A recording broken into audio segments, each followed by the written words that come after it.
Hello, welcome to an adventure. I'm Anthony Wright Day Hernandez, the Community Collections Archivist here at Virginia Tech, and you're joining Archival Adventures live on twitch.tv/VTUL Studios, as well as twitch.tv/Rogan27, which are the Virginia Tech Library's Twitch channel, as well as my own personal Twitch channel. So, you know, twice the places where you can visit and find this wonderful show. If you're not familiar and you just happen to stumble into an archives and history stream, what I do here is I share materials from the archives and special collections, and generally they are items that I have never looked at before or have very limited experience with, and we get to explore them together. So it's part unboxing reaction video and part history exploration. So we have a couple of rituals to do before we actually dive into the content, but let me start by saying hello to the people who have been active in chat. Lord Portico, it is good to see you. Shadows of Life, also good to see you. So far, that's it. No big deal. Welcome, everybody. Fluidan, welcome. Thank you so much for the resubscription with Prime. 13 months total. Welcome back. This cord is going to be weird to me today, isn't it? Okay, I think we got it now. It was catching my elbow. There's always some hiccup at the start of stream. That's how you know it's live.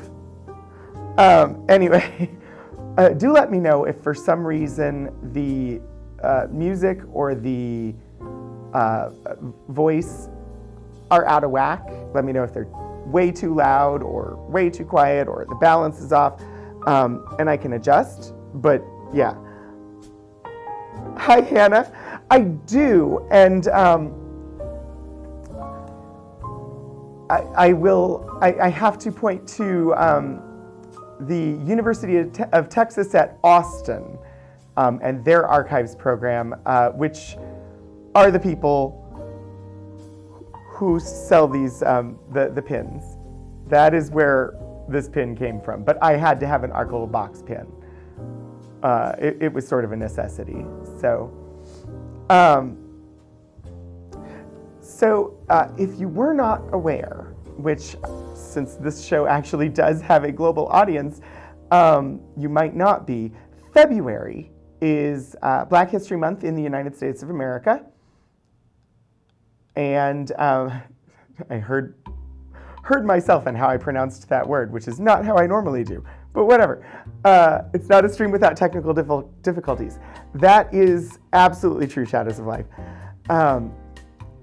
February is Black History Month in the United States of America, and so this being our third year streaming this show, and me trying not to directly repeat myself for stream content,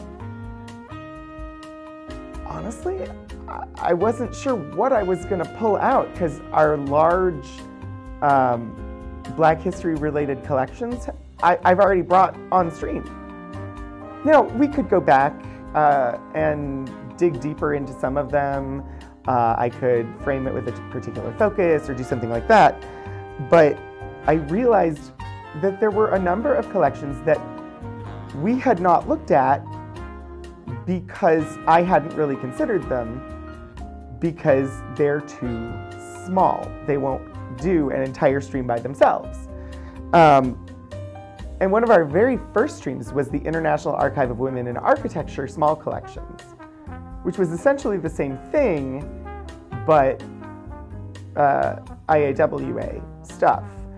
So while this is not an umbrella collection of its own, and we treat these and describe these all individually, I pulled them together so that we can do Black History Small Collections today.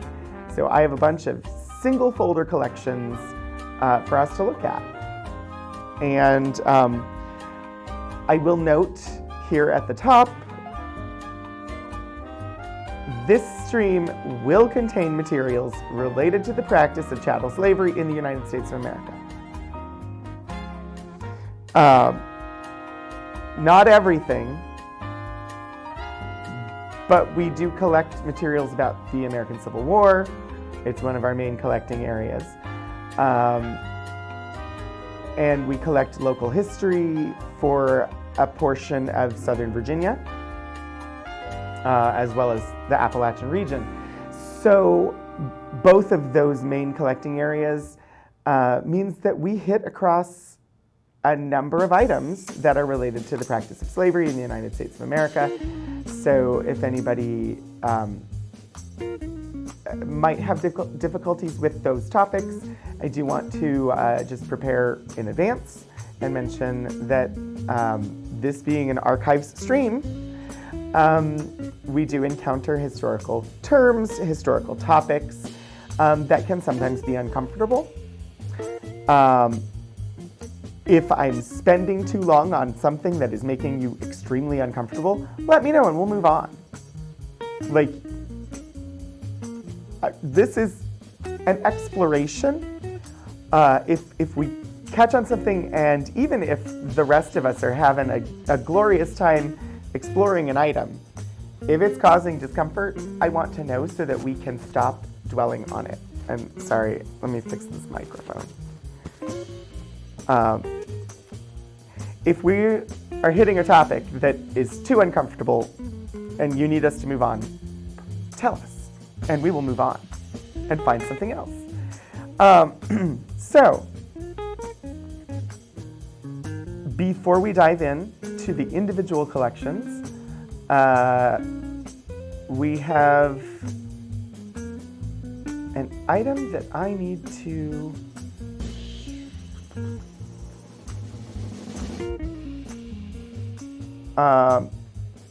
we read the land acknowledgement and labor recognition, but hold the phone for just a moment because it is doing something funky today. My screen share is not correct.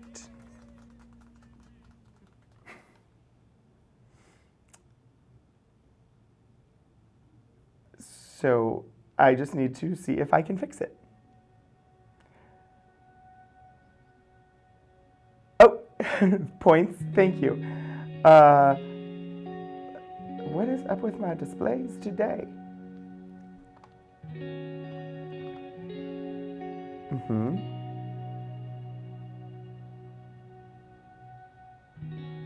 Oh, no.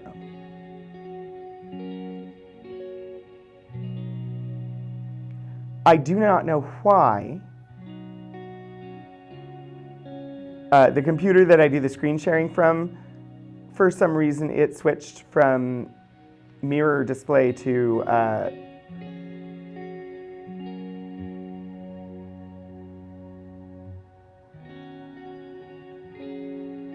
extend, which was not good.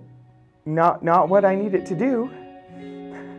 That doesn't allow me to run things the way that they were designed to be run. Let's just check and see. Yes, this will be much better. You won't get a random piece of my desktop. Instead, you'll actually get the content I'm trying to share.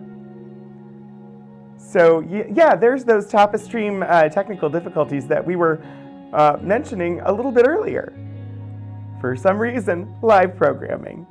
Hi, Iron Trout, it's good to see you. And Hannah, thank you so much for dropping those into the chat on the library's Twitch channel.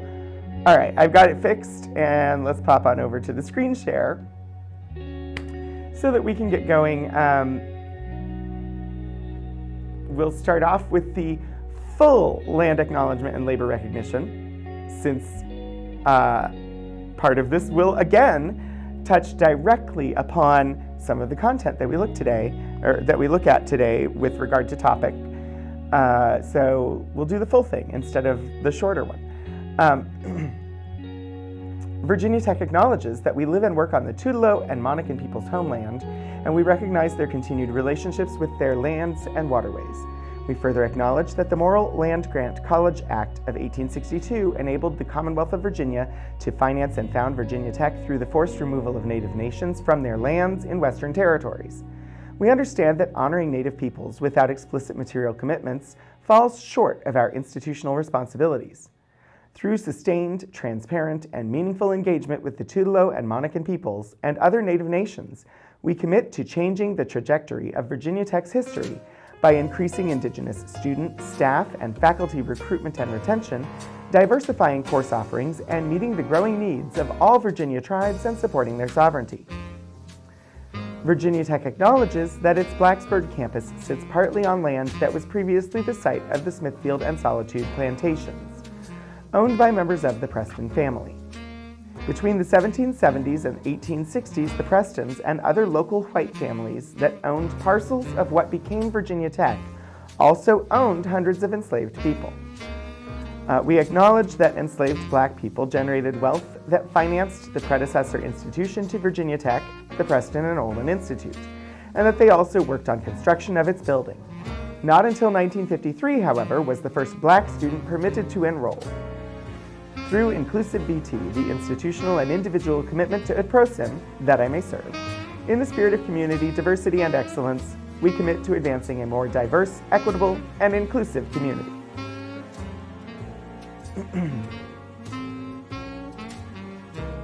So, as I mentioned, again, last week we had stuff related specifically to the Smithfield plantation. This year we're looking at Black history stuff in the USA, and there is definitely stuff related to slavery. So the labor recognition and the acknowledgement that Virginia Tech benefited from slavery in that part of the land that we are on, part of the institution that we have, was once part of land worked by enslaved people. And so keeping that in mind as we look at things, I try to keep these in mind when I'm trying to figure out what to share and make sure that I'm including or looking for the materials that we have related to Black history, the things that we have related to Indigenous history. Sadly, we just don't have as much. So, I do not know what the LOL is for, Lord Portico, but hopefully it was not some random oddness of my own. Let me go ahead and I do have a listing of synchronicity of attempted command. Awesome.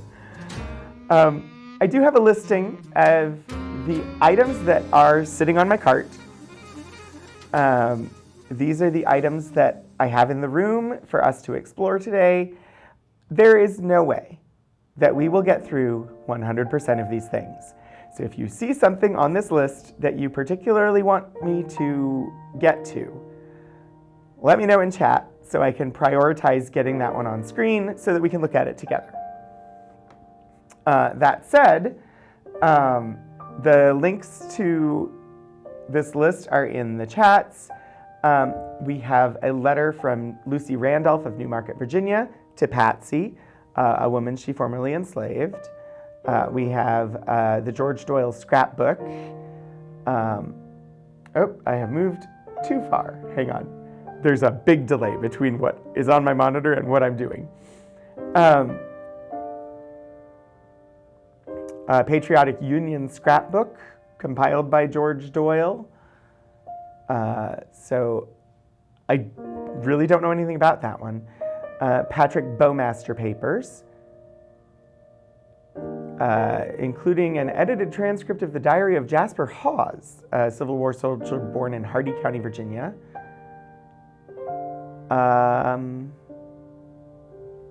Also includes a paper about Emanuel Stance, the first African American to win the Congressional Medal of Honor for action in the post-Civil War period.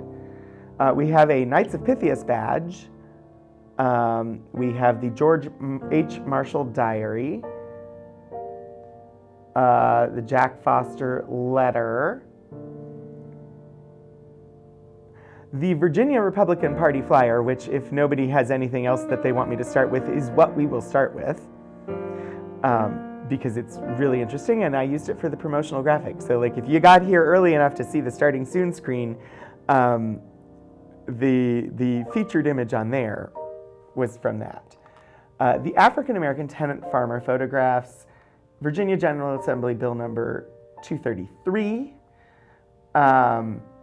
Thomas Henry Howard manuscript account book, G.E. Roberts letter. All of these have little short descriptions in this document that might let you know whether you're interested in seeing them. Jacob Sherman legal documents, the Virginia tax receipt, Virginia Manual Labor School of the Negro Reformatory Association of Virginia letter. That's a mouthful.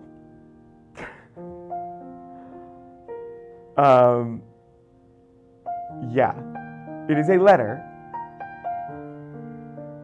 from G.C. Shippen, who was the acting superintendent of the Virginia Manual Labor School of the Negro Reformatory Association of Virginia, which is a mouthful.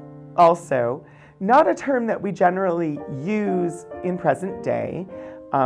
However, it is a term that is part of the formal name of the this historical organization. Otherwise, I would skip the term, except that it is part of the name of a proper name. And these are going to be historical items, and we're going to encounter words that we would rather not encounter. So I will just point to that and say, don't use that in regular conversation, but in the context of history and looking at a proper name, it is there. The Robert Chirver registration, Virginia receipts for enslaved persons, Barbary Wilson deed of emancipation document, and the National Association of Ministers' Wives Handbill. So these are the types of things we're going to look at today. I don't know a whole lot about any of them, so we'll see what we find.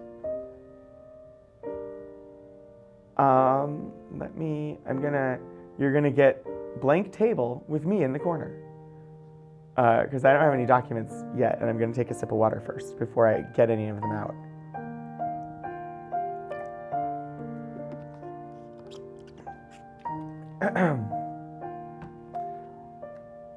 Okay. I did say I was gonna start with the Republican Party flyer, and there's a reason. Partly because it's one that I actually know a good bit about. Mostly because I needed to research it a little bit just to be able to write a good alt text note for the image that I was creating. But also partly because it's really interesting.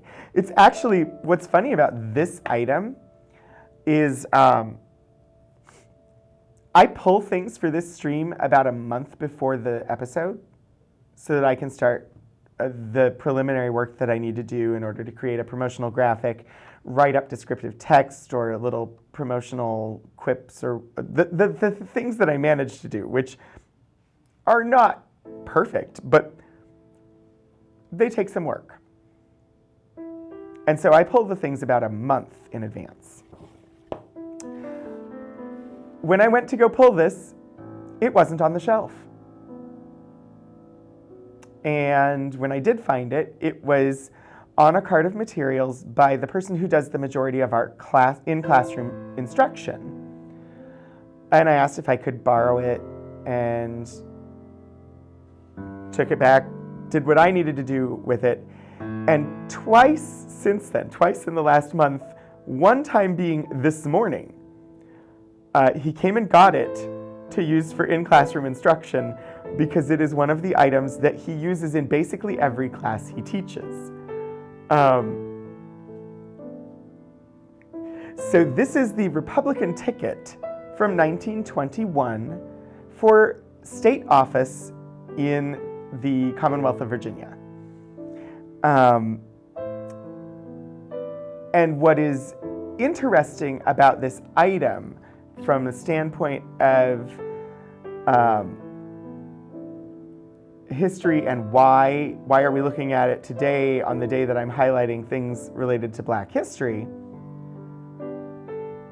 every person on this is a Black person. So I have a description that is in the finding aid for this.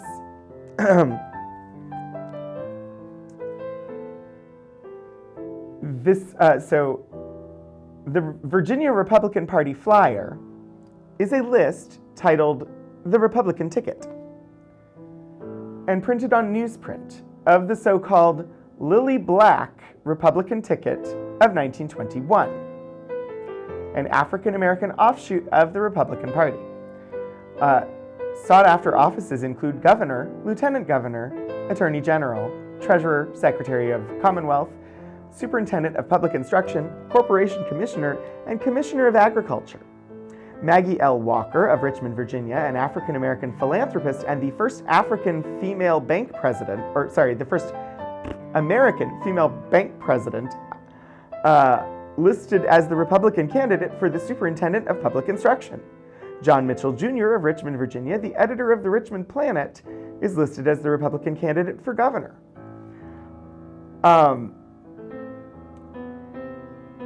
So The Lily Black Republican ticket of 1921 was in response to the all-white Lily White ticket put forward by the Republican Party of Virginia.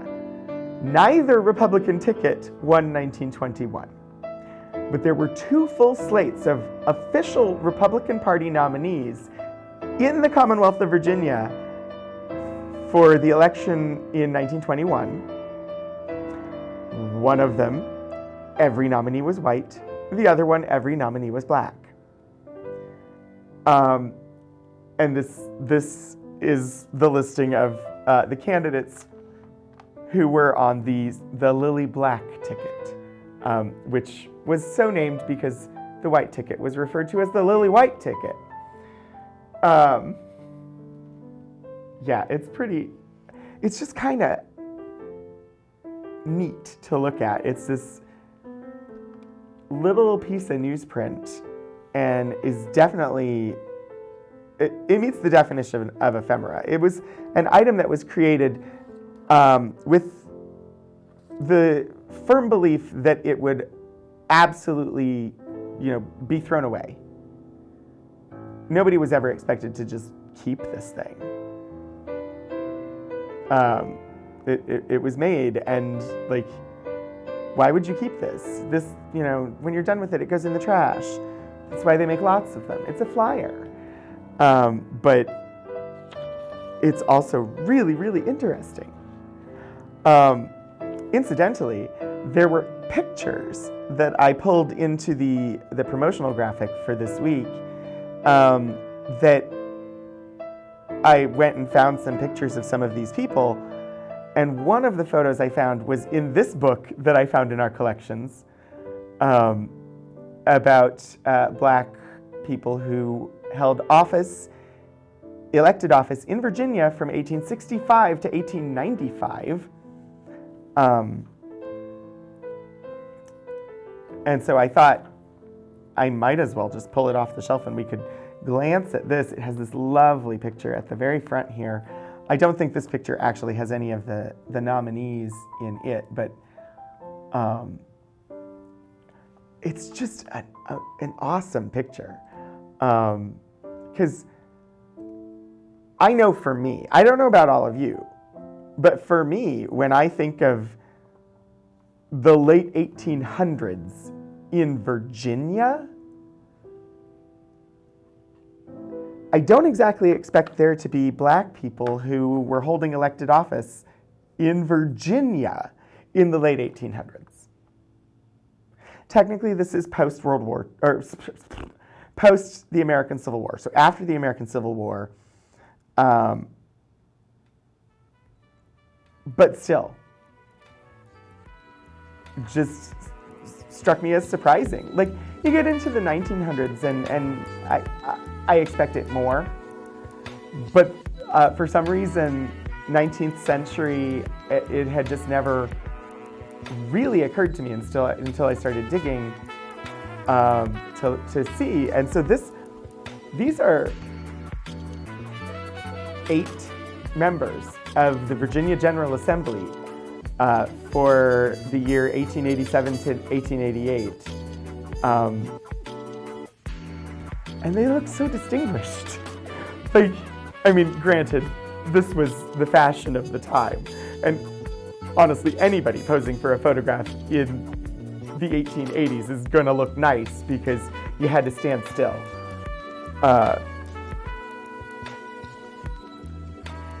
Which is also why they're not smiling. When you have to stand still for an extended period of time to have your photograph taken, you don't smile. It's harder to hold a smile than to keep your face straight.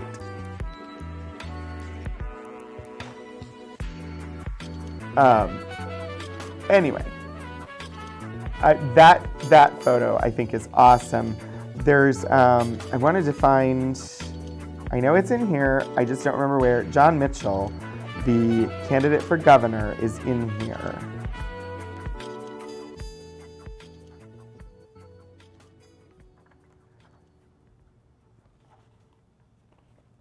So the head, or the top of the ticket for the 1921 Lily Black Republican Party ticket for Commonwealth of Virginia, John Mitchell Jr.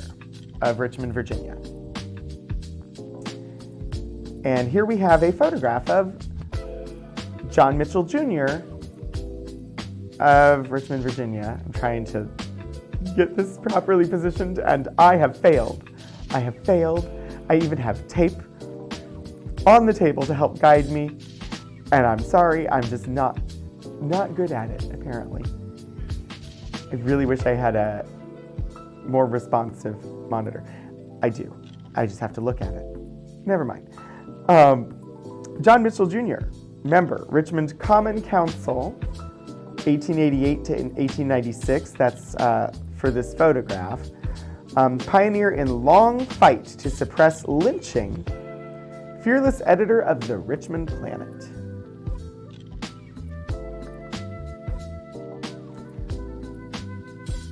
So,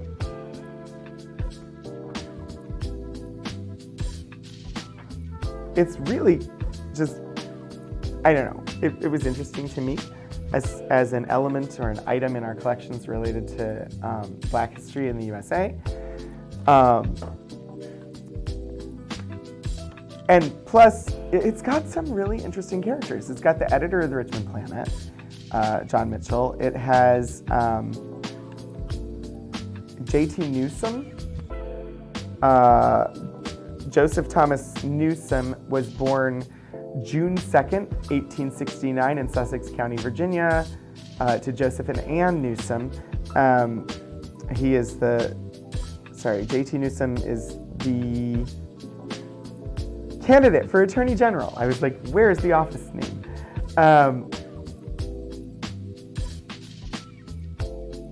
After attending Virginia Normal and Collegiate Institute in Petersburg, Newsom received his law degree from Howard University in 1898, married Mary Beatrice Winfield, and moved to Newport News, where he became a successful lawyer and editor of the Newport News Star, a public speaker and a politician. In 1921, he unsuccessfully ran for state attorney general, and the first congressional district seat, that was this ticket. He lived until 1942. John Mitchell Jr., born in 1863, editor of the Richmond Planet, a paper that exposed racial injustice, and the president of the National Afro-American Press Association. Elected to Richmond's Board of Aldermen from Jackson Ward in 1892, Mitchell eventually made an unsuccessful bid for the governor's office in 1921. Also founded and was president of the Mechanics Savings Bank, which fell into legal trouble and was eventually rechartered by the state in July 1924. Due to the bank's failure, Mitchell lost his assets and eventually died in 1929.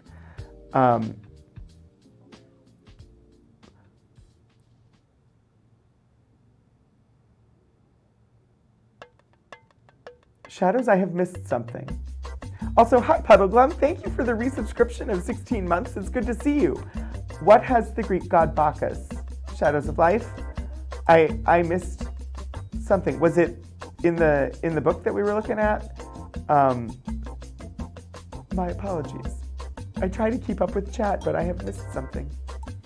The other notable name that, they're all notable names just by being on here, but the other one that, the ticket has the Greek god Bacchus on it? Oh, F.V. Bacchus. I can see if we can find out who F.V. Bacchus was. I don't have a bio of Bacchus. The other person who I have a ready-made bio that I can just read is for Superintendent of Public Instruction. Maggie Lena Mitchell was born on July 15, 1867 in Richmond, Virginia, and married Armistead Walker Jr. in 1886. At the age of 14, Maggie joined the local chapter of the Independent Order of St. Luke, a fraternal burial society. Eventually, Maggie achieved the title of Right Worthy Grand Secretary in 1899, created the St. Luke Herald in 1902, and founded the St. Luke Penny Savings Bank in 1903, thus making her the first woman to charter a bank in the United States. Maggie also devoted time to promoting African American women's rights. This civic concern eventually expressed itself in an unsuccessful bid for the office of Superintendent of Public Instruction in 1921. Maggie Lena Walker died in 1934. But yeah, let me check. See what I can find out about F.V. Bacchus.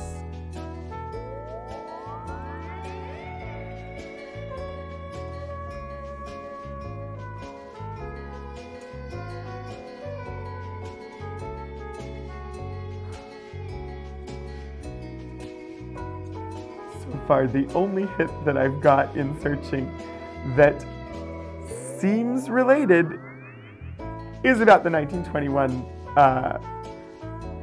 Lily Black ticket. Because you stick the word Bacchus in a search engine and it goes straight to alcoholic beverages for some reason.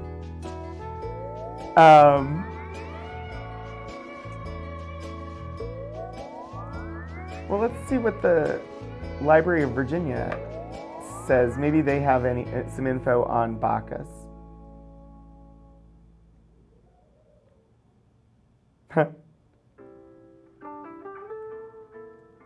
Yeah, they mostly talk about Mitchell and Newsom.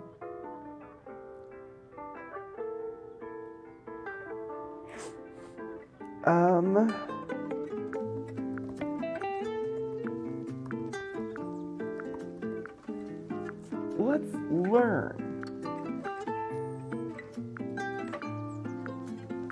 That's what this stream is all about, right? Learning. And we've got a single piece of paper that is inspiring searching and looking. And let's see, Richmond story. I'm pulling up an item here, a blog post on a blog called The Valentine. They have an entire post about it. I will note there is some very racist political cartoons that are included as part of their blog post, historical cartoons that they're commentating on.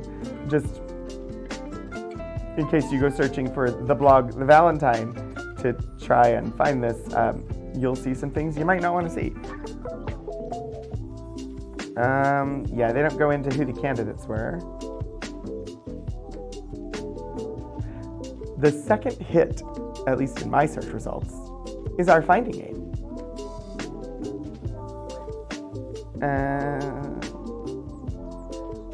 So John Mitchell has his own entry in the Encyclopedia Virginia, but I'm not certain.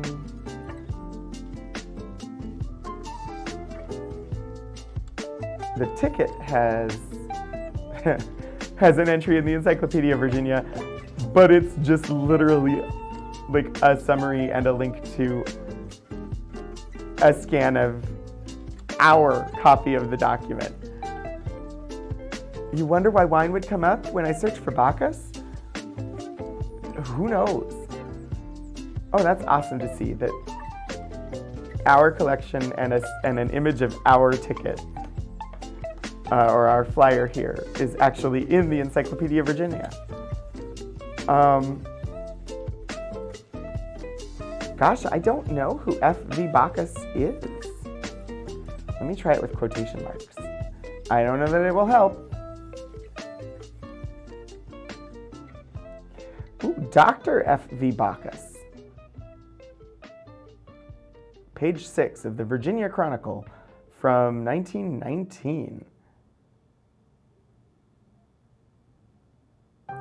Very badly OCR'd, but it found his name. I am uncertain where.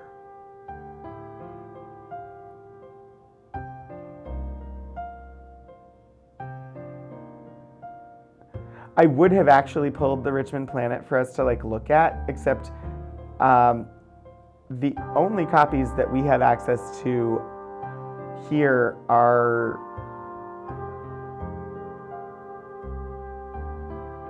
through a database that we subscribe to. We don't have copies. Yeah, It's possible that we would have microfilm copies, but I don't think we actually do. Yeah, I'm not gonna spend the time digging, but apparently there is a newspaper in an issue of the Richmond Planet from the 23rd of August, 1919, F.V. Bacchus's name comes up with the honorific doctor. But honestly, that's all I haven't been able to find out about him. Yeah, I don't know who he is. If anybody does want to do the digging and share with us, please do. I'm totally open to that. But rather than you sit around and watch me scanning through summaries of internet search results to see if anything looks promising to find the information, I'm going to move on and we're going to look at more items. Because for a stream and for like streaming purpose, that's going to be better than you watching me do an internet search to try and find information about a person. So far, with the searching, like one of the starting places for the internet search of that type is like, I just want to know what their first name was so that I can try digging deeper. But I couldn't even find anything that gave me a first name. Let's see, what should we look at next? I've got the Lucy Randolph letter, the Doyle scrapbook, the Bowmaster papers.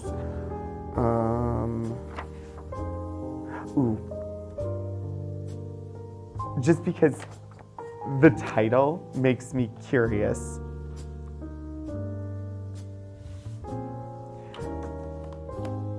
How about the National Association of Ministers' Wives Handbill?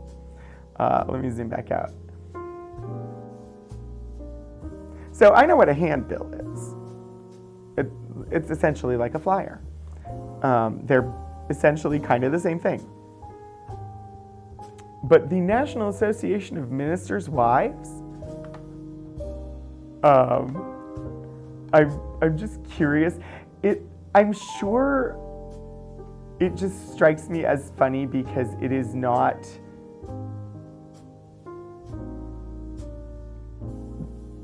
the type of organization that would be in my common experience. I'm sure there's probably an organization somewhat like this that still exists today, but I had never heard of them before. So, this collection contains a fundraising handbill for the National Association of Ministers' Wives. The bill has a rhyme about collecting dimes for the association,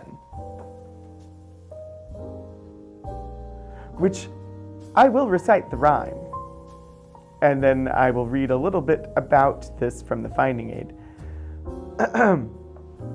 So, Mrs. E.C. Bowie, President. Mrs. W.L. Ransom, Secretary.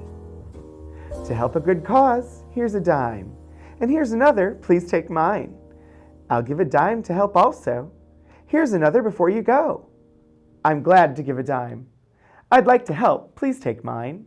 Take my dime. My, is that all?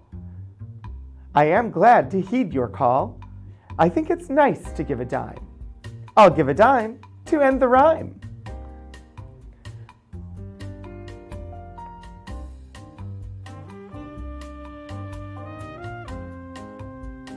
Interesting. Not the best poem we've read on stream,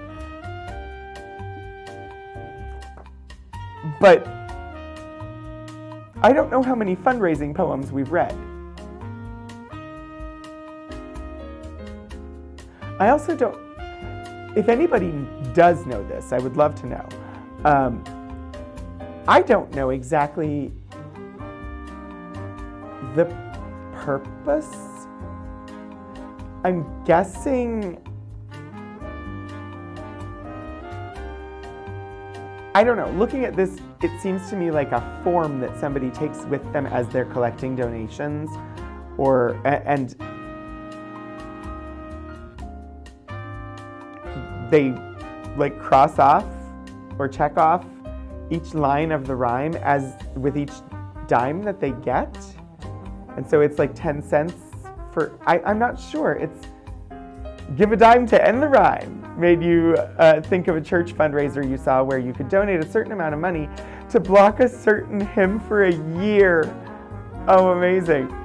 I suppose I'm sure it was an effective fundraiser. That's like, I don't know if, so this is most likely going to be a somewhat familiar reference to people in the United States. I don't know about outside, whether you'll be familiar or not, but we have public radio here and public television here. And so PBS, the public broadcasting system, is public television. And then there's NPR, National Public Radio, and various like state level versions of National Public Radio. And they do what are called member drives, because they don't sell advertisements. So they get their funding from various grants or government funds that are set aside for it, but the governmental funding for them is nowhere near enough to actually run the operation. And so they get funding from grants and from donations from individual givers. And so usually once a quarter, I think it is. Definitely a spring one and a fall one, but I think there's also a summer one. I don't know. Multiple times a year, they do a member drive where between programming elements, so typically on National Public Radio, that would be between news segments, the DJs are on asking people to donate to help support and help them to fund making the programs. And one of the big incentives in order to get people to actually go and donate is that occasionally, I don't know if they've done this in the past couple of years, but I know shortly before 2020, when I was listening back then, the member drives, it was a common feature that if they reached a certain number of donations by a certain date, they would cut off and not do the member drive for the last day of the member drive. It's usually like a week-long thing, and if they got enough donations, they would cut a day off their member drive. So it was that, you know, we don't like coming on here to do this. Like, we love promoting the programming, but we don't like having to come on here and ask you for money. But that's literally how we operate. So, if you want us to stop, the more of you that give money now, the less time we have to spend asking you for money. And so that sort of negative reinforcement, or that enforcement, reinforcement by, we will stop doing the thing you don't like if you give us money. Or we will stop doing it sooner if you give us money. That's what the pay to not sing a certain hymn brought to mind for me. Incidentally, next week, right here, during this program, there will be an opportunity to give money to help support this program. I probably should have mentioned it at the start, but next week is Giving Day at Virginia Tech, and right now I just have I have a magnet. I'll have a graphic next week, but I have a magnet. Next week is Giving Day, and so during this program, there will be some chat commands and probably a QR code on screen. If you want to give money, I can direct you to the funds that would directly support the creation of this program or of our archives. And so that information will be there next week during this show. But in no way will I be a hard sell on that. When you were teaching, one of the most effective fundraising drives you did was basically, if we raise enough money with this, we don't have to bug you for the rest of the year. Or like the old joke about a raffle, first prize is a week in Cleveland or other cities. Second prize is 2 weeks in Cleveland. Yeah, I did, when I was an officer for our Library Faculty Association, and we needed us to reach quorum in online votes. And I literally had an email campaign where it was like, if you would just vote, you'd stop getting these emails. Go and vote. If you don't want to vote yes or vote no, you can abstain, but you have to go in and click the button. Otherwise, you're going to keep getting these emails. And I wrote them sort of with the tone of like the National Public Radio fundraising things, where it was like, I don't like sending these, you don't like getting them. So just go and do the thing, and then you won't get any more. Thank you for the hydrate, Lord Portico.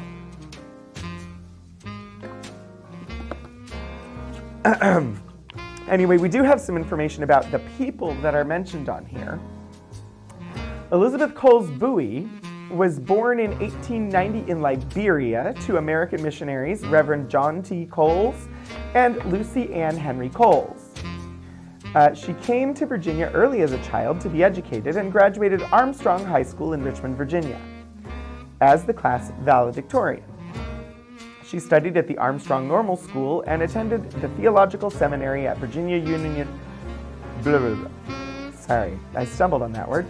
The Theological Seminary at Virginia Union University, a Black Baptist university in Richmond, and also earned a master's degree from Columbia University. In 1920, Elizabeth married Edward H. Bowie, also the son of missionary parents who had lived in Africa. The pair traveled to Liberia for a mission lasting nearly 5 years, where they also had 2 children and adopted a Gola son. They continued their work in Africa under the Foreign Mission Board of the National Baptist Convention, under which they built the Carrie Dyer Hospital in Monrovia, Liberia. Upon her return to the United States, Bowie worked as a school teacher and also continued to lead Bible classes at Mount Calvary Baptist Church in Richmond. She spoke in radio broadcasts and various groups nationally. In 1941, she founded the National Association of Ministers' Wives to provide training for ministers' wives. She served the association as president until her death in 1957. What I find interesting is our finding aid has a biographical note about her, but does not have a historical note about the National Association of Ministers' Wives, which is honestly what I would expect that before I would expect a long biographical note about one name that appears on here. But I'm guessing maybe they couldn't find a lot of information on the association. I don't know. Anyway, apparently they did fundraising by trying to raise dimes. And for an organization that was founded in 1941, dimes, I don't think, were terribly valuable. Like, they were worth more than today, but a dime still wasn't very much in 1941, was it? What could you buy for a dime in 1941? If anybody is willing to look that up and share, I'd be curious what you could buy for a dime in 1941. And no, the answer is not.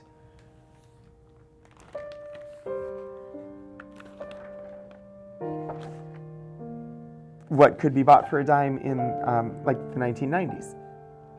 You could definitely buy different things. So I have a collection here This is a somewhat unusual collection, which I say a lot on this stream. I think partly I just gravitate towards pulling out some of the more unusual ones. This one is unusual because it was processed as a manuscript collection, but it is an artifact. It is not a manuscript. It is not papers. It is not... I was going to say it's not an information object, except that I went to library school and therefore I know that anything is an information object.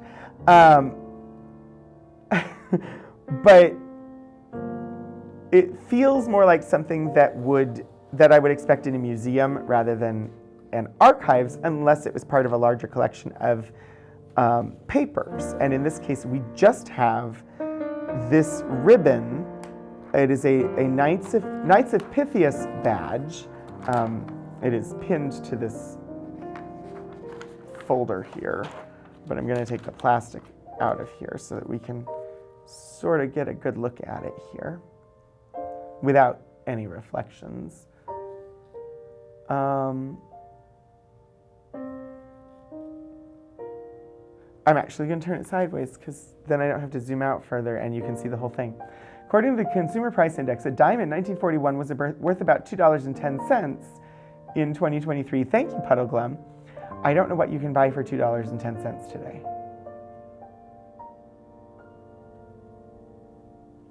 Maybe a fountain drink somewhere? I don't know. I honestly don't know what $2.10 will get you today. I would potentially have said a dozen eggs, but I don't think that's the case anymore. A candy bar and a bag of chips at Walmart. Like $2.10, a dozen eggs or a gallon of milk. But no, I think those are both more than $2.10 now. Anyway, let's find out about this Knights of Pythias badge, because I don't know anything about the Knights, and I'd be curious to learn more. I'm going to angle it, because why not? Why not just make it look pleasing on the screen as like an arrangement with my head, so that we can see the top and the bottom at the same time, but it's not directly sideways. I don't know. Whatever. This is me being silly. As always, Knights of Pythias, Knights of Pythias. Come on, where's my link? The document that you all have access to see what you might want to look at, which has previously been shared in the chat, is how I'm navigating to get to the finding aids. So, Register of the Knights of Pythias badge, 1900.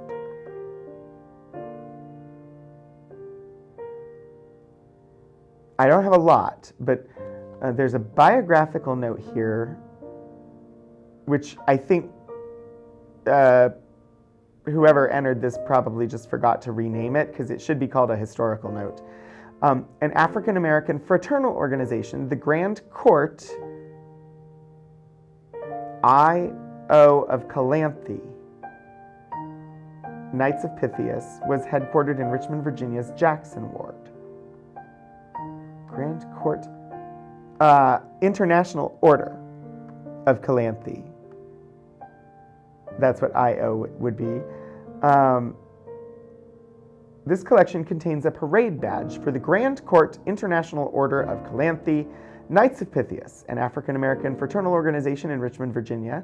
The badge reads Grand Court I.O. of Calanthe, under jurisdiction K of P, NASAEA, NASAE, A, and A. It features a wire gilt braid and blue, green, and white stripes. Parade badge of Richmond, Virginia's Jackson Ward. High shadows of life. So it's pretty and also extremely informationally dense in a certain... So there are multiple ways in which it is informationally dense. There are things about it that you can glean information from.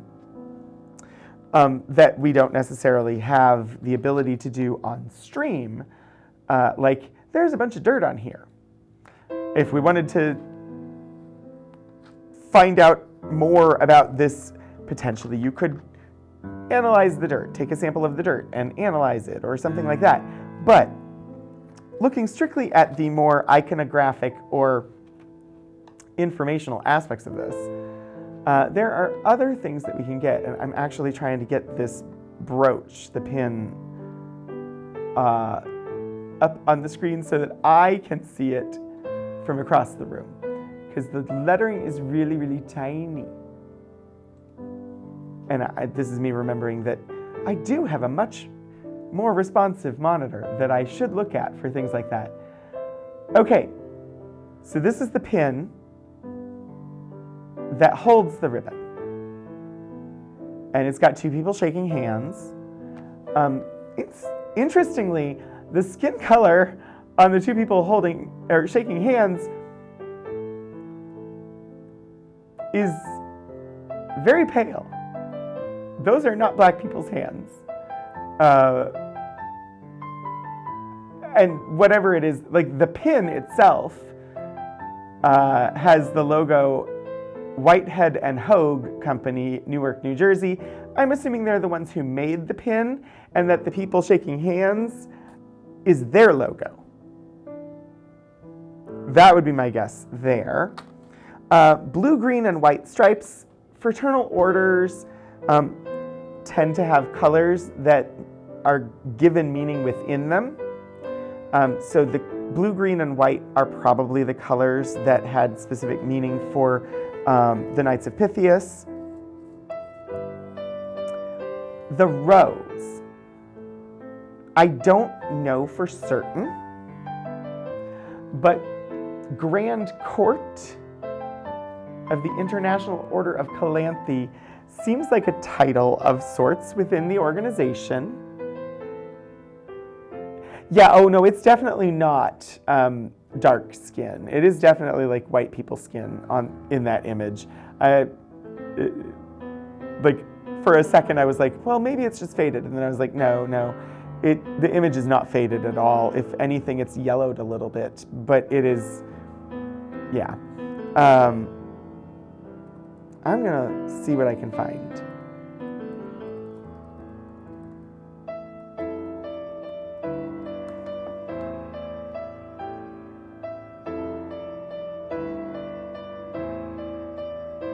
Okay, so the Grand Court Order of Calanthe, which here IO, meaning International Order, but apparently the name here is the Grand Court Order of Calanthe is a fraternal benefit society for African American women. It was established in Louisiana in 1883 as an auxiliary to the Knights of Pythias.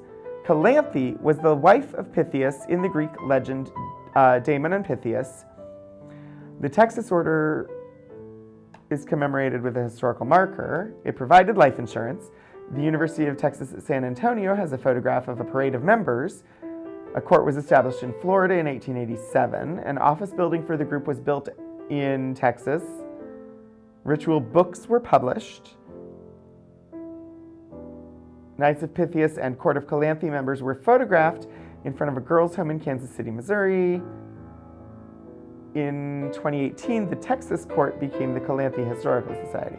So a lot of the information that is available on Wikipedia is specifically about it in Texas. Figurative, not literal. Okay. That makes sense, I guess. So yeah, I don't know a whole lot about them. I don't know what the Grand Court Order of Calanthe is an organization auxiliary to the Knights of Pythias. I'm guessing the rose must just be important symbology for them. I don't know without access to their ritual book. NASAE, A and A. NA, comma, SA, comma, E, comma, A, comma, A and A. I honestly don't know. I have no idea. Well, that's not true. I have no idea what words these stand for. My speculation, just based on knowledge of other fraternal orders and some of the ritual books that we have indeed looked at on stream, or that I've seen for myself off stream, I'm guessing those are offices held by whoever had this ribbon. Whether they are current offices or previous offices, I don't know. But although it could also be North America, South America, Europe, Asia, or Europe, Africa.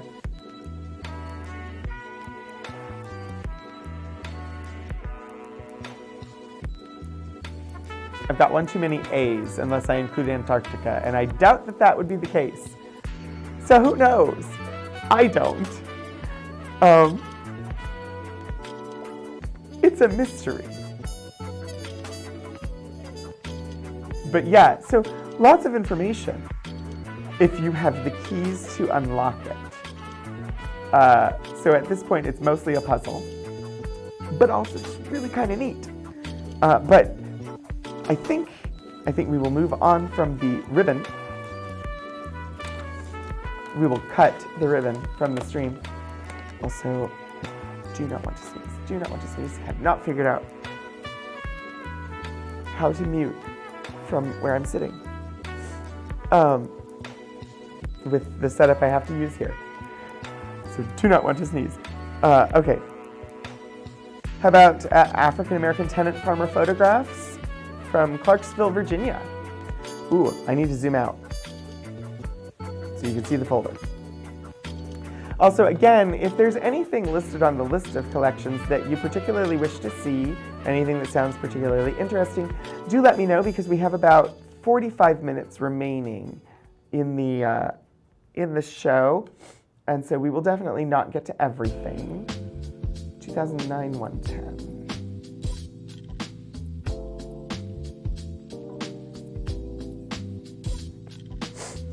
I do not want to sneeze. If I had a mute button, it wouldn't be so bad, but there's no mute on the mic itself. It's the best I can do is like cover it. If something like that happens, I need to figure that out. Okay. So let's take a look, and then I will see what we know about this. Oh, good. They're in plastic, so I don't need to dig out the gloves.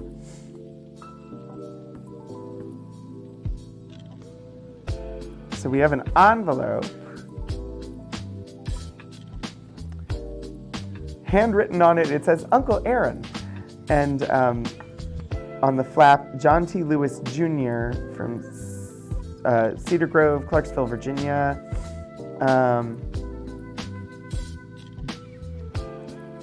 I'm gonna sort of lay them out a little bit and then read about them, and we can zoom in on them after.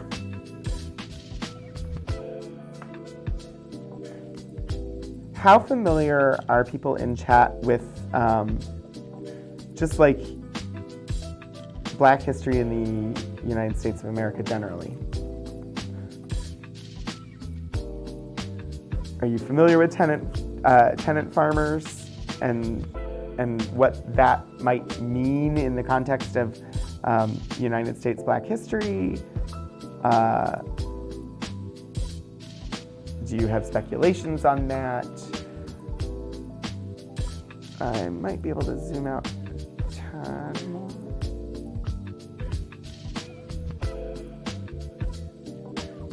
Slightly further than I would generally prefer, because now you can see the masking tape that I used to give me a sense of where the center of under the camera is. But, you know, whatever.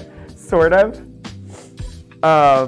Honestly, I think that is the only honest answer anyone can give, because so much of it has been hidden or not documented. But let's see. Incidentally, this collection has been digitized. These images are available on our Special Collections Online Omeka site.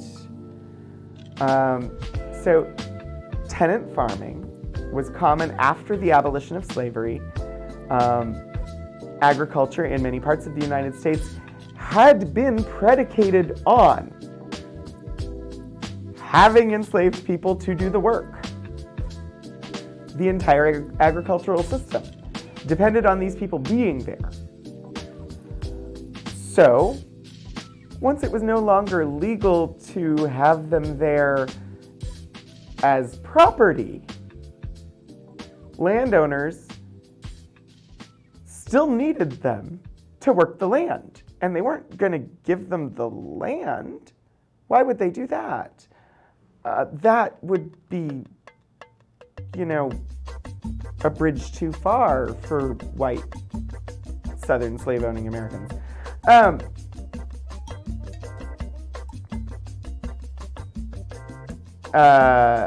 So at the same time, former enslaved people needed homes and jobs. So it's like, okay, they had the enslaver relationship where the white person was enslaving the black person. But that black person had a house and on the land of the person who enslaved them. So the white person needed them to continue working the land after they were no longer allowed to own them as a slave. And the black person oftentimes did not have somewhere else to go and had a building to live in and may have spent their entire life there and really didn't know anything else. So there were situations where they weren't allowed to have the relationship that they previously had, the owner-property relationship. But there was going to be a relationship. So, tenant farming was the solution they came up with, or the solution America came up with for many of these cases, which was the landowner rented the property to their former, the person they formerly enslaved. And oftentimes the cost of that rental, we're getting a raid, and so before I continue talking on this topic, I need to interrupt to say, hello, welcome in Raiders. Hi, Eric. Hello, Whimsies. It is great to have you joining us today for Archival Adventures. As always, if anybody is here who does not follow 16-Bit Eric, you definitely should. A wonderful human with a wonderful community. And I really appreciate you regularly bringing people over here. Hi, Shadistro. Thank you for the resubscription. It's good to see you. The materials we're looking at today from the archives are small collections about Black history in the United States of America, which means that we are encountering materials related to the history of slavery in America, and we occasionally will come across topics that might be difficult for some people. So I want to make sure that as you're arriving on this raid, you're aware that this is a stream where I share materials that are historic in nature, and oftentimes I have not ever seen them before. So we may encounter language that you might be uncomfortable with. If something is on screen and we're looking at it, we're digging into it, and it's bringing up topics that are not comfortable for you, feel free to step away for a few minutes, or feel free to let us know in chat that you would prefer to move on to something else, and I will do so. So just want to get that out there. Presently, we are looking at a collection of materials that is the African American tenant farmer photographs from Clarksville, Virginia, circa 1920 to 1930. And we were just talking about the history of tenant farming, which was a post-American Civil War system whereby former enslavers rented land and housing to their former enslaved persons.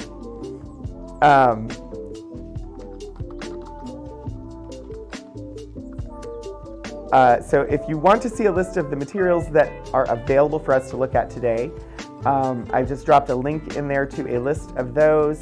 If something on that list sounds particularly interesting and you want to see it, let me know in chat. I will make sure that we cover it in the time that we have remaining.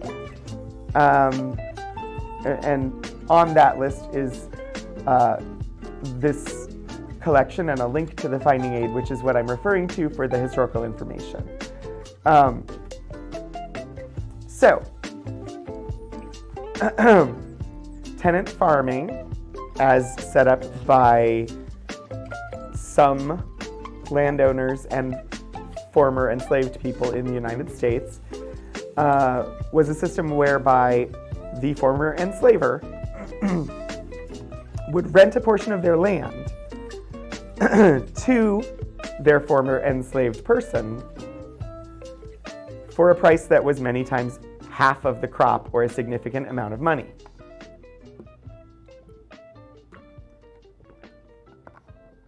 And if you know anything about farming,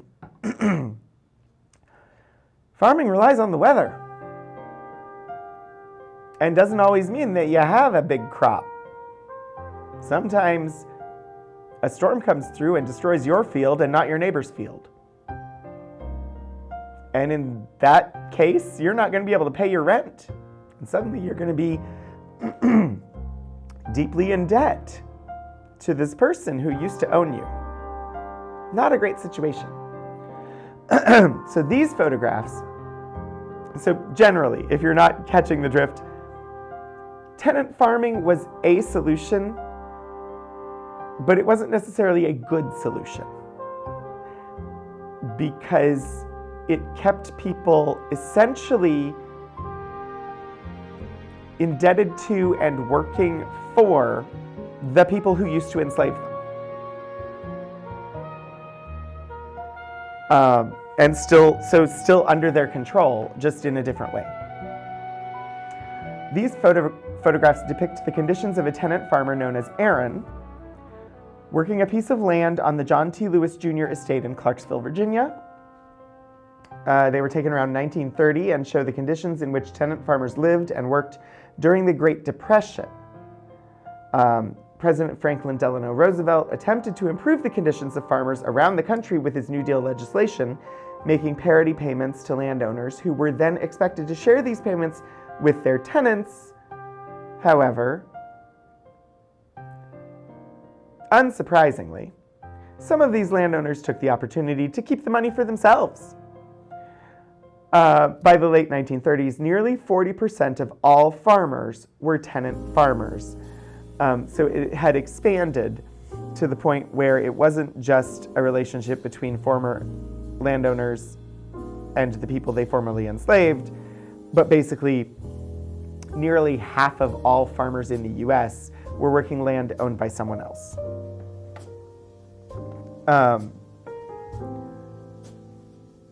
So I'm going to zoom in a little bit just so that we can look at the individual photographs.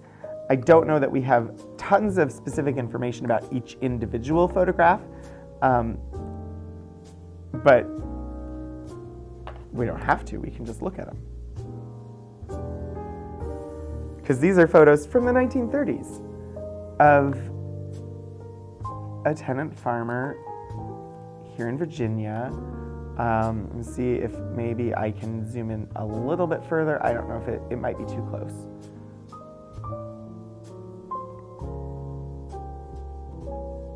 But they are really nice photos, especially for like the time, like 1930s. You can see here, it looks to me, So log cabin. But the piece right above the door, that cross beam, that beam right across the top of the door, looks really dark. And I don't think that that is an artifact of the photograph. My guess would be that it's from smoke coming out the door. They do have a chimney on this place, but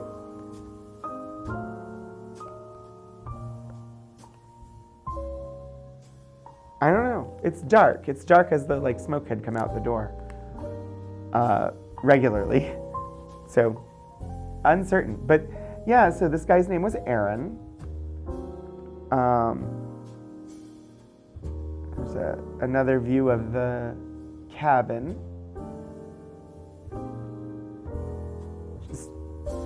It's actually a really nice looking cabin from the outside. I don't know that we have any photos of the interior. But honestly, it's about the same size as a lot of the $1,000 a month rentals here in Southwest Virginia today, just for small places to live.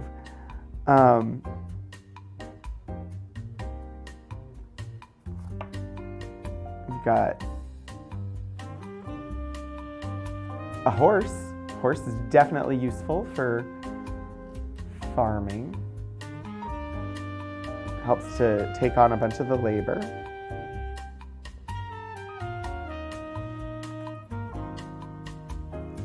Another exterior of the cabin.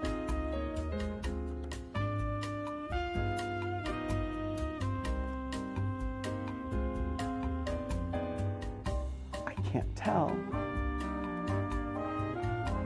I'm guessing company was in here. There's 3 people. There's one person over here standing and 2 people sitting on the porch.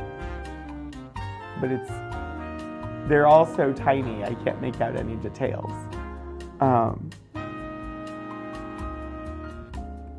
It's the first time I noticed the people. I've glanced at these photos before, but I've never really spent a lot of time with them.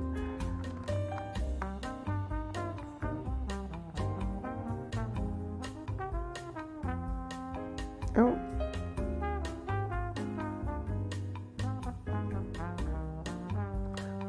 There's a closer shot with all 3 of them again.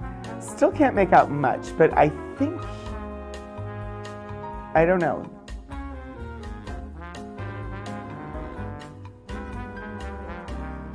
The clothing, as well as hairstyling and facial features and things like that, it appears that the one on the left is male presenting and the one on the right is female presenting, but I'm not certain. It's still really hard to make them out.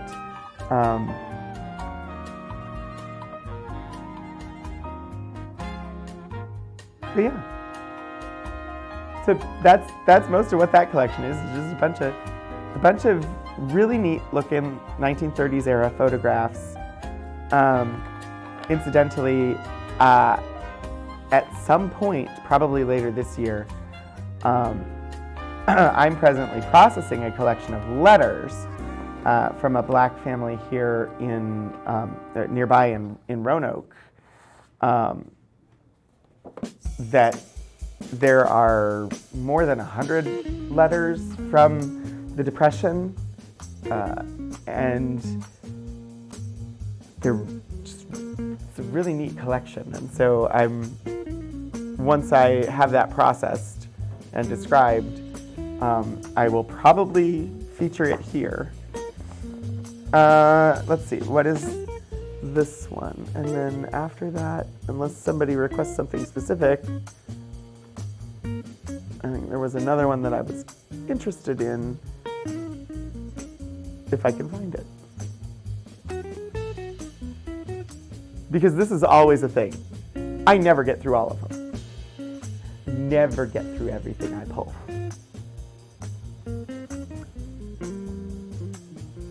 While I'm stalling for time while I look, how was how was Eric's stream? Did you all have a good time? I assume yes, because it's always a good time.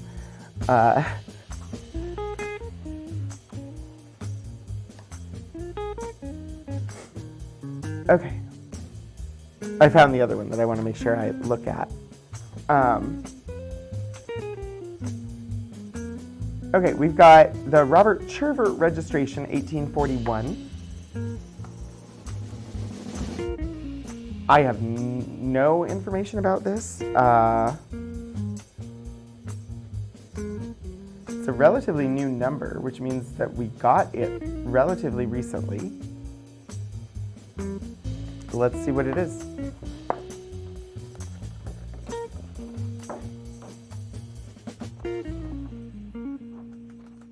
Ooh. It is interesting. I'm going to zoom in because that is the entirety of the document. So let me zoom in and get it centered.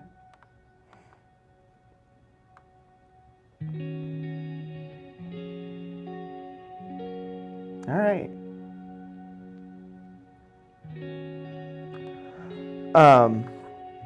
It came with a lovely little printed information sheet from whatever auction house we bought it from. That's going to be useful in learning more about it. All right, this collection contains one, quote, free man of color, quote, registration for Robert Chirver or Chirvez. Apparently, we couldn't tell whether it was an R or an S at the end of the name. A resident of Petersburg, Virginia, signed and dated May 4th, 1841 at Petersburg. This form was proof of Chirver's status as a free man. So again, directly tied to the history of slavery in the United States of America, which, as I mentioned, we have a lot of Civil War era stuff here, so it's not surprising that these are some of what I was coming up with when I looked through our collections. Robert Chirver, previously registered under the name of Robert Benner, age 23, was a free man of color. At the time of his registration, Robert was 23 years old, 5 feet 8 inches tall, and, quote, of a mulatto complexion, unquote, with, quote, a scar on the left side of his neck, and was born free, unquote. So, interesting.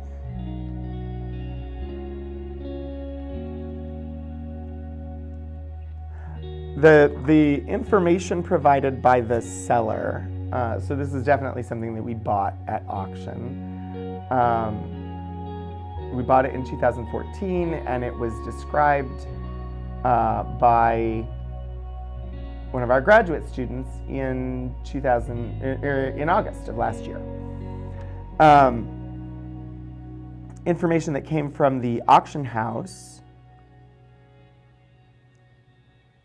says that free people of color, particularly free black people, were required to carry their registers as proof that they were either emancipated or born free.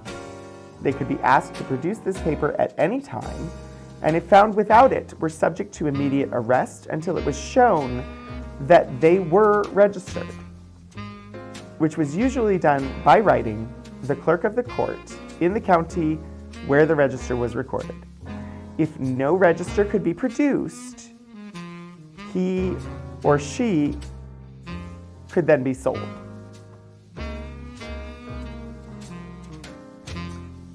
And they had to renew it every year. So this would have been, it says on here, these papers were the most important possessions of any free or emancipated African American and meant the difference between freedom and the nightmare of enslavement. So, State of Virginia, town of Petersburg, to wit,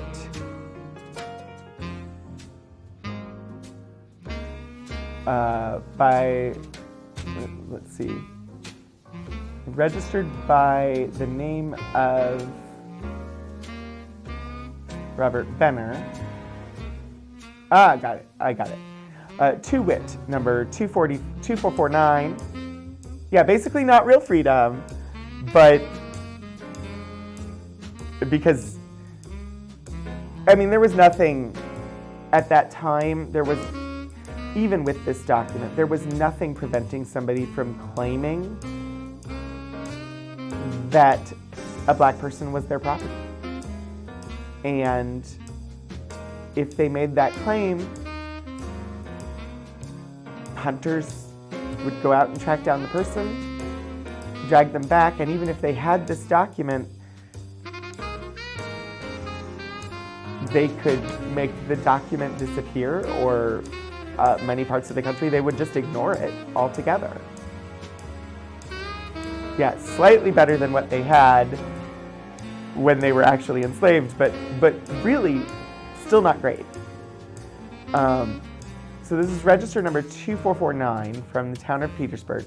Robert Chirver, formerly registered by the name of Robert Benner, a free man of color who was heretofore registered in the clerk's office of the Hastings County of the said town, this day delivered up to me the former certificate of his registration and applied for a renewal of the same, which is granted him. And he is now of the following description, to wit, 5 feet 8 inches high, about 23 years old, of a mulatto complexion, has a scar on the left side of his neck, and was born free. And then you've got a signature. I think that is a signature. It is a very sweeping mark to be anything but. In testimony whereof I, David Meade Bernard, clerk of the said Hastings Court of Petersburg, have hereunto set my hand and affixed the seal of the said court this 4th day of May, 1841. And then you have the signature of the clerk, David Meade Bernard, to be renewed once every 12 months. Like, I'm sure it cost money to do as well. They probably had to pay to renew it, because why wouldn't they? And then, of course, it has the seal affixed.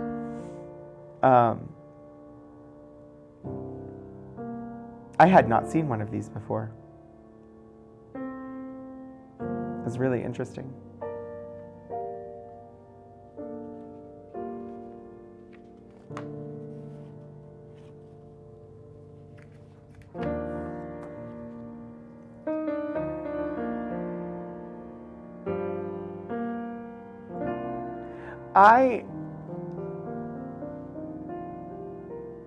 So it's been entered in here as Chirver, Chirver, in the finding aid.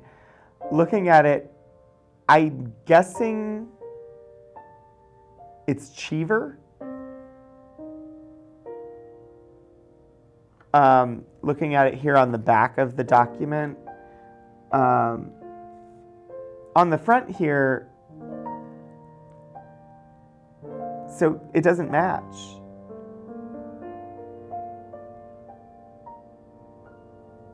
Oh, no, I guess it could. It's just, this is the problem with handwriting. Even in the same hand, it's inconsistent.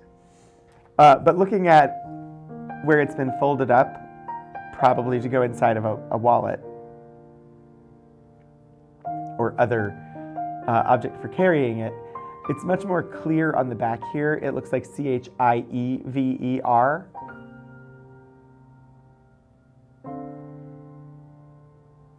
Rather than Chirver. But it's possible that our grad student didn't see the back, or that just, to me, it's easier to read on the back, and to her, it was just as hard. It's hard to tell. And some of that, when it comes to reading old cursive, especially for proper names, some of it, sometimes it's just amazing that somebody was able to parse anything out of it. Let's see, the other one that I wanted to make sure I get to, part of the reason I want to make sure I get to it is because I'm curious, which is generally why this entire show happens, is because I'm curious.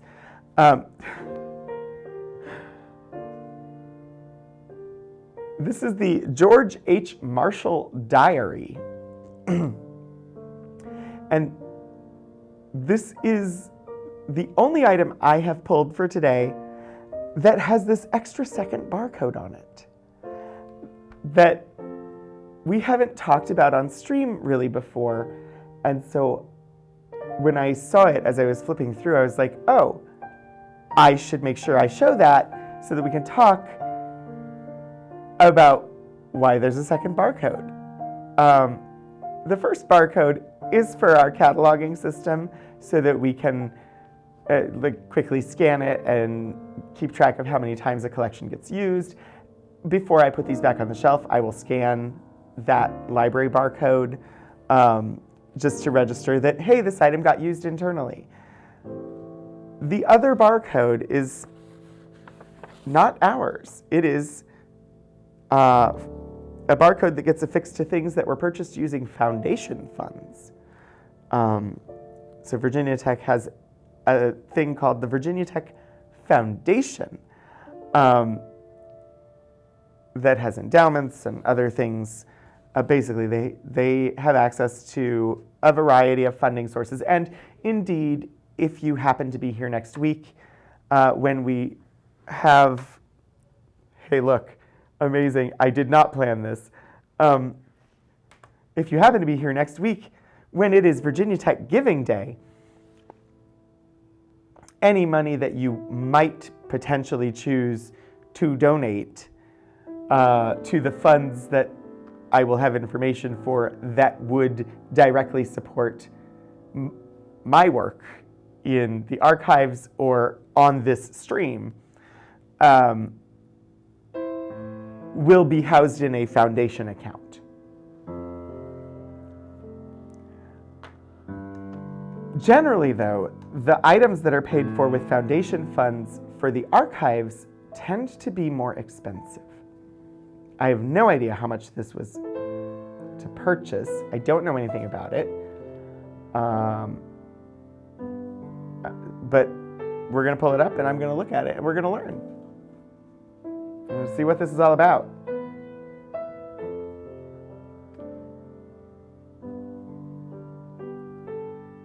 All right, this collection contains the diary of George H. Marshall, a soldier in Company K, 3rd Pennsylvania Heavy Artillery during the Civil War. The diary contains short entries spanning 1 year, beginning with Marshall's enlistment on February 24th, 1864. Early entries cover enlistment and the movement of his regiment. Later entries made from Fort Monroe, Virginia, at which the 3rd 113th was stationed, relate to the daily routines of Marshall, his regiment, and the fort. Marshall notes such details as the weather, the condition of his health, and his correspondence, but also makes mention of prisoners of war, African American troops, the wounded, and skirmishes with the Confederates. George H. Marshall of Company K, 3rd Pennsylvania Heavy Artillery, was born in Pennsylvania circa 1835. He lived in Chester County before enlisting as a private in Company K.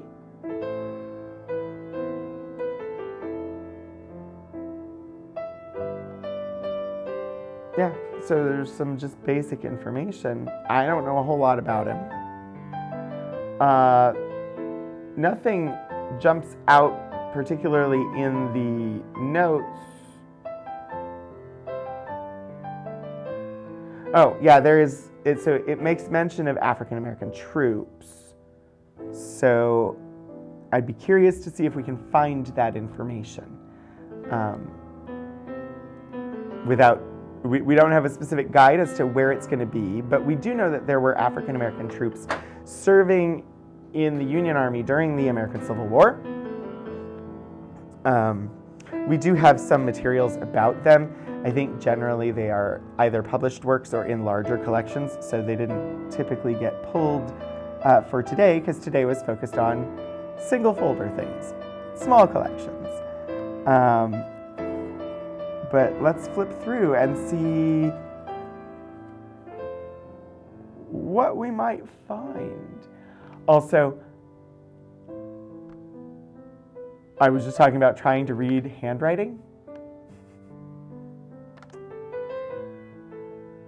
Civil War era handwriting, particularly difficult, especially for me. I find Civil War handwriting really heckin' difficult to read.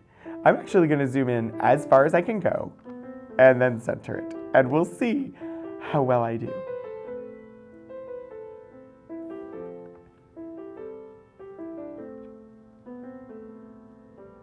I feel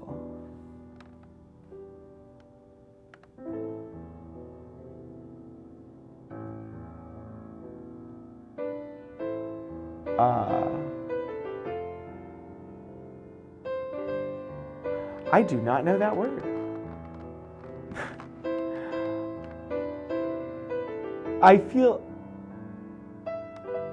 under, I don't know. I feel something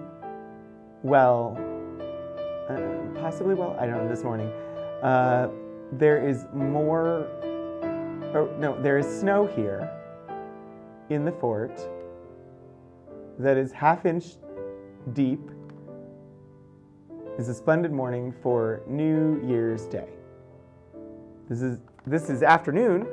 I was up at my company and at Company L.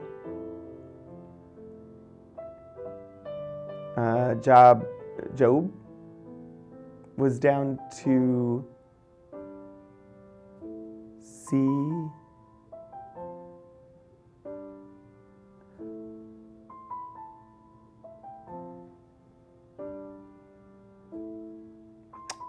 I feel like there's a word missing, or I'm just not reading it right. I don't know. Anyway, I'm not going to parse all of the words. I'm looking for the stuff about the African American troops. Let's focus on that instead of getting bogged down in the specific text of the first entries here. Because I don't know where the text about the African American troops is, but I want to find it. Which requires, actually figuring out what some of these words are, right? If anybody is able to skim it and read through it relatively quickly, and you spot something about the African American troops, let me know. Call it out in chat, because otherwise I'm gonna just try and skim through and see if something jumps out to me.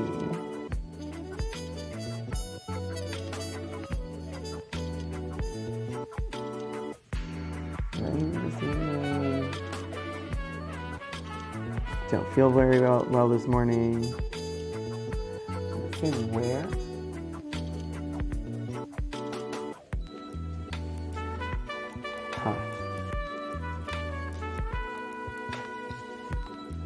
The challenge of you have an entire year-long diary from somebody, and because somebody else has previously read it, there's a topic that's included, but they didn't say where.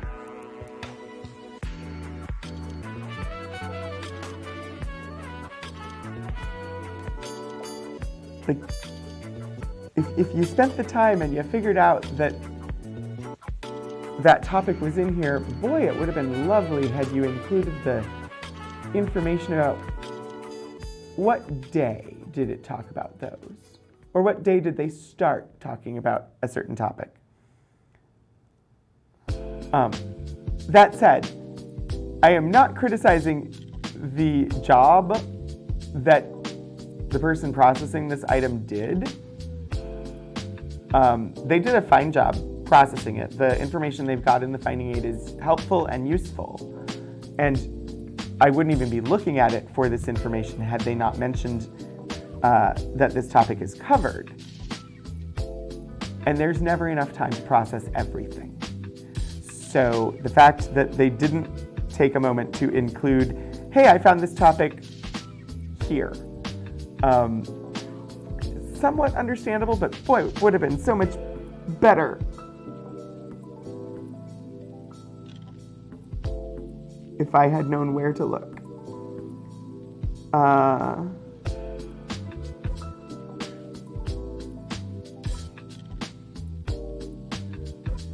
wonder if anybody, so this is where I'm like, I don't have all day.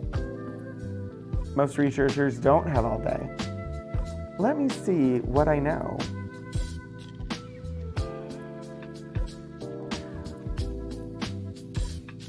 Because, so, we know that this topic is supposed to be here.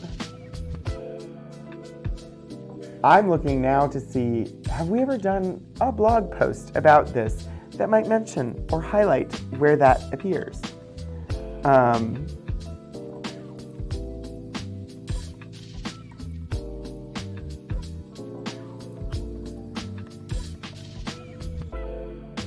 Wow.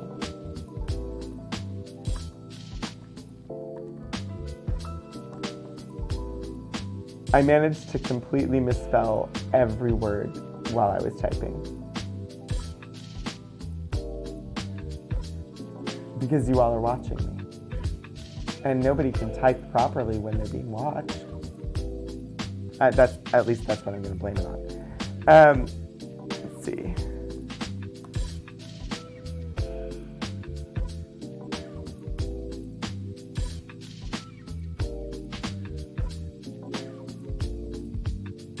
I don't think that, I mean, this item is too new. I don't think, Words are heard.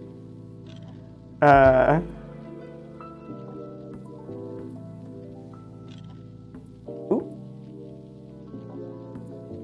Hey. I wonder if it's searchable. I doubt it. There's no way. This item has been digitized and is available. You can find it and see it on our online site, but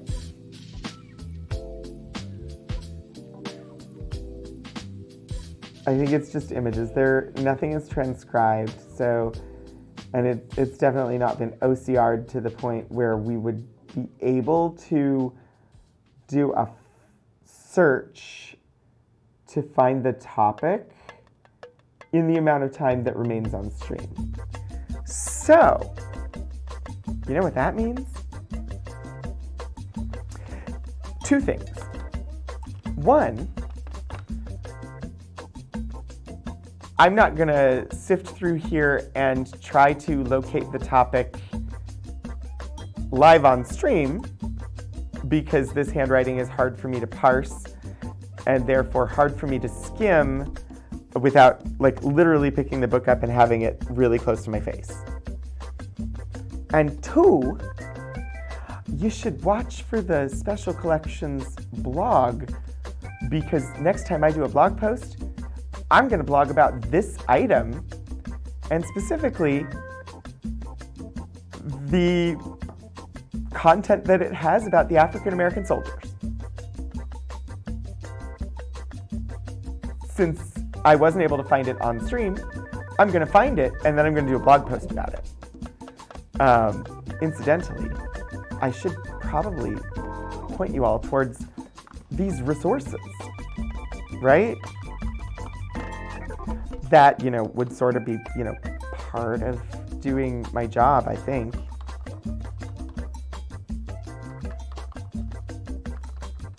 So, we are approaching the very end of the stream here. It's about time to start looking for where we're going to raid. But I would be curious to know, what did you all think about today's materials that were shared? Did it leave you with questions? Were you inspired to look for anything in particular or learn more about a topic? What was your favorite item that you saw?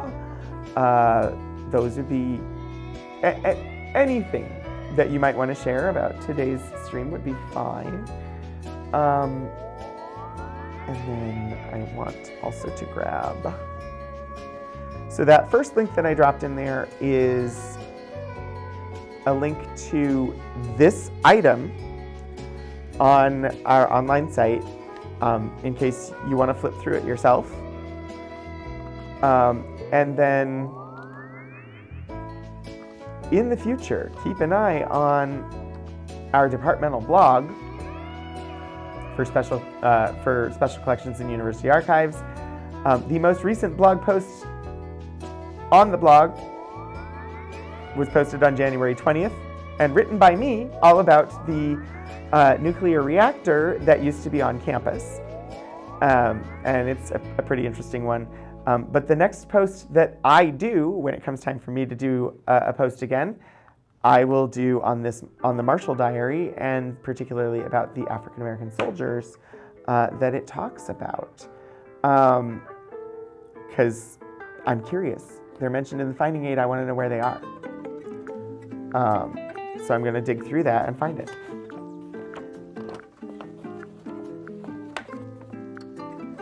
But let's see. Next week, coming up on the program, I should probably let you know what the plans are. I did mention next week we just happen to be streaming on Giving Day, so I will have some extra overlays. There'll be a graphic, there'll be a QR link or QR code, and some chat commands letting you know what particular funds that you can donate to as part of Giving Day to either support special collections and university archives or support the specific library funds that support the streaming apparatus, the technology that is used to enable streaming in the building.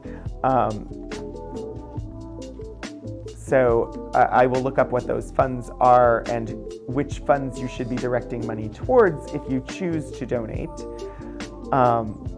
Again, as I say every time I mention donating, you do not have to donate any money at all. I appreciate you being here and just hanging out.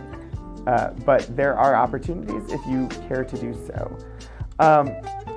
The content for next week's episode, I have the records of the Office of Equal Opportunity and Affirmative Action at Virginia Tech, and we're going to be looking at those.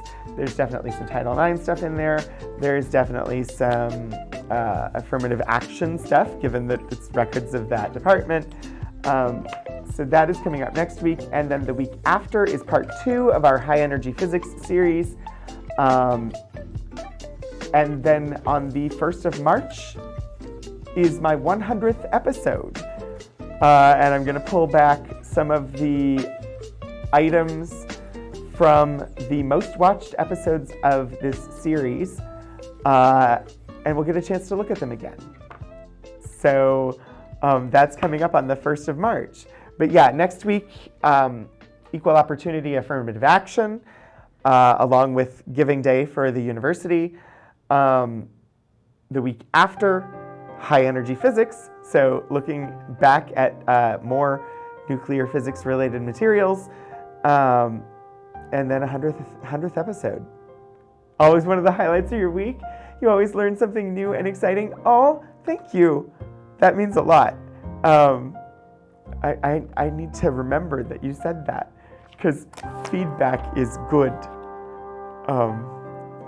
I was like, oh, I need to flag that, but I'm literally ending. I should just remember it's at the end, because I like to take screenshots of some of the nice feedback that I get. Let's see, where do you all want to go today? We've got a couple of options.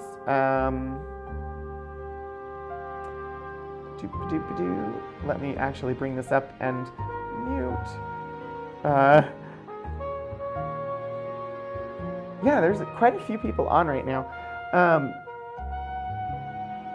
So, as always, we could head over to the aquarium.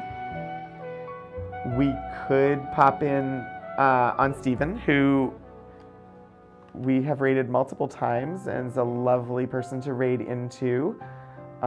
Stephen, I think, is doing probably the Steam Next Fest and looking at upcoming games. What's the aquarium got today? Aquarium is Shark Cam. Oops. I typed in the wrong keyboard.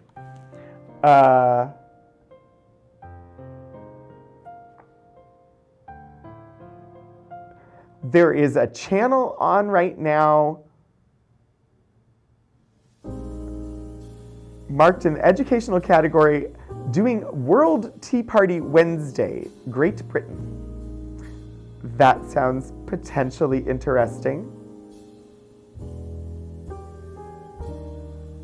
I'm just gonna take a peek at the chat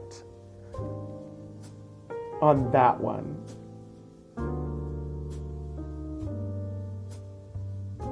Because I don't know anything about this streamer. Ooh, is Fawn on? Oh, you're right. And actually, that would be a great thing. But I'm gonna bookmark this one, because if they stream at this time, I'm gonna check them out and see if they're a potential place that we could go. Because I'm always on the lookout for some more educational streams that we could go to after Archival Adventures. So yeah, Iron Trout. That is what I was gonna say. Fun and Games. We're actually gonna pop over there. They are also going to be doing some previews of game demos from the Steam Next Fest. The reason that I think they're appropriate is there is an initiative to support trans people that is being done. A number of streamers, including me, during my gaming streams, will be taking part in Gamers for Trans Rights later this week. Fawn and Games has been one of the people very involved in helping to get that all organized. Totoro Babe is the streamer who has been sort of spearheading it, but Fawn and Games has done a lot of work to support streamers getting onboarded with a charity campaign that is going to raise funds for a BIPOC trans charity particularly on Friday, but also some streams happening on other days as they fit streamers' schedules. So we're going to pop in over to Fawn and Games channel and say hello. Excellent suggestion, Iron Trout. Thank you for that. I'm going to go ahead and set up that raid so that we can head on over there. I just have to get on the right screen. Let's do...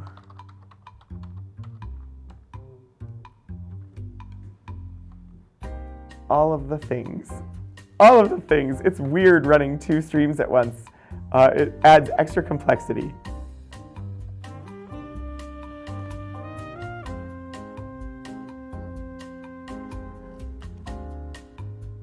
All right.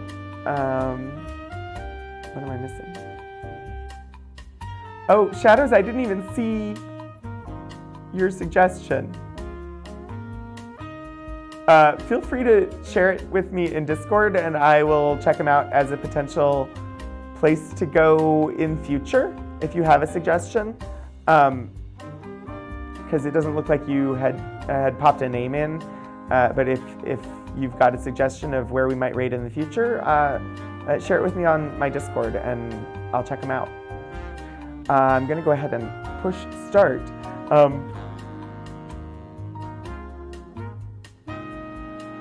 And I need to do the other channel as well. I thought I was doing both. Anyway, thanks so much for joining me. I hope that I get to see all of you again soon. Until I do, I hope that you continue to stay curious and explore history.